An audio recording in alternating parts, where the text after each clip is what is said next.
Now we are going to discuss about the experiment to draw the speed torque characteristics of AC servo motor.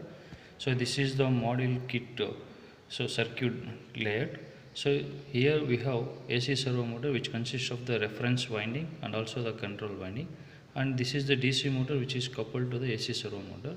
So and we are going to measure the back EMF in case of DC motor, and this is a main power supply switch, and this is a switch which is used to turn on and turn off the servo motor, and this is a switch which is used to turn on and turn off the load which is applied for the servo motor.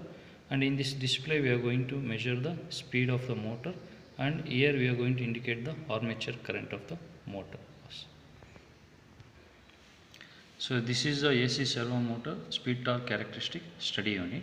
So in this case, this is the power switch in which we need to turn on the power, and after that this is the auto transformer which is used to provide the control voltage of the AC servo motor.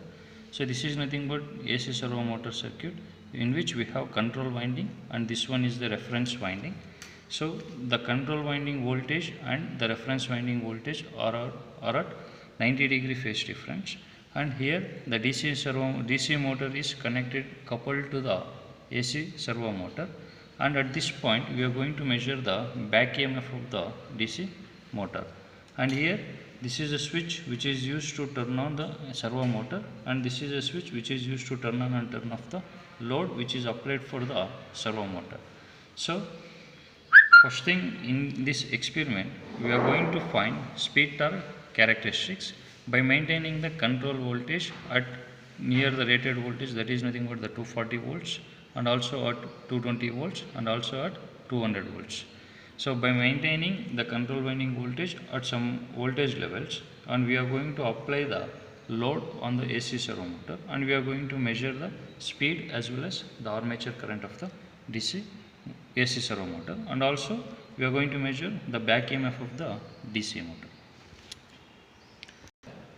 After turning on the power supply, turn on the AC servo motor by using this switch.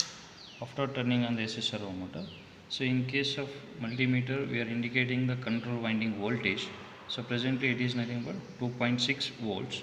So by using this auto transformer, so set this control winding voltage near to 230 volts or 220 volts, set for some voltage. So we need to vary this auto transformer.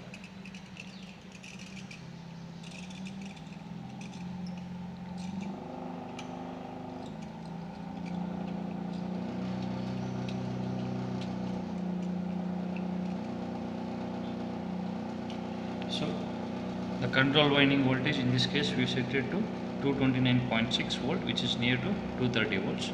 So before applying the load, we need to note it on the readings of the speed of the AC servo motor and also the back EMF of the DC motor at no load condition. So that is, the load should be in the off condition. So in order to measure back EMF, so we are going to replace these patch cards over here in order to measure the back EMF of the DC motor. So at these two terminals we are going to measure the back EMF. And one more thing is the back EMF what we are going to measure, this is in the form of DC voltage. So we need to replace this one to DC. So in this case we are getting the back EMF voltage is of about 6.8 volts. This is a back EMF voltage which is measured at these two terminals, and at these two terminals we are going to set the control winding voltage. So for this particular case, the next thing what we need to do is, so we need to turn on the load. So after turning on the load, so we need to note down the readings of the corresponding back EMF voltage and also the speed of the AC servo motor and also the armature current of the servo motor. That is nothing but the current of the servo motor. That is nothing but 0.05 amps. Next, increase the load on the servo motor by varying this knob. So by increasing this knob or by applying the load, so the current in the armature is going to increases and the back EMF is also going to reduces, and the speed of the servo motor is also going to get reduced. So by increasing, so note down the readings of the servo motor, speed of the servo motor, current of the motor along with the back EMF for the particular load, and continue these same steps. So till up to the current of the motor should not exceed 0.08 amps, So we need to operate the motor below the 0.08 amps. So for all the cases of applying loads, you need to note on the readings of the back EMF of the DC motor, speed of the servo motor, and also the current of the motor. Repeat the same procedure by maintaining the control voltage winding at 180 degrees. So for this case also, by wearing this auto transformer, set the voltage of control winding at 180 volts.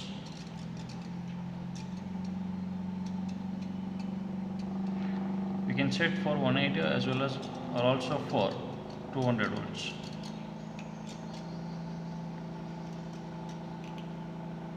So in this case the control winding voltage is 200 volts. So in this case also we need to tabulate or we need to note on the readings of the back EMF, the speed as well as current, both at no load condition as well as at loaded conditions.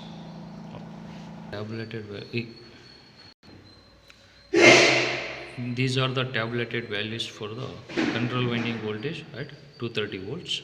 So for each and every cases we need to find power and also the torque. So in order to find the power, we have the relation P equals to EB into IA. EB represents back EMF, IA represents armature current.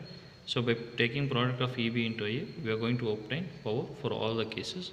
And similarly, so in order to obtain torque, we have relation P into K into 60 divided by 2 pi n.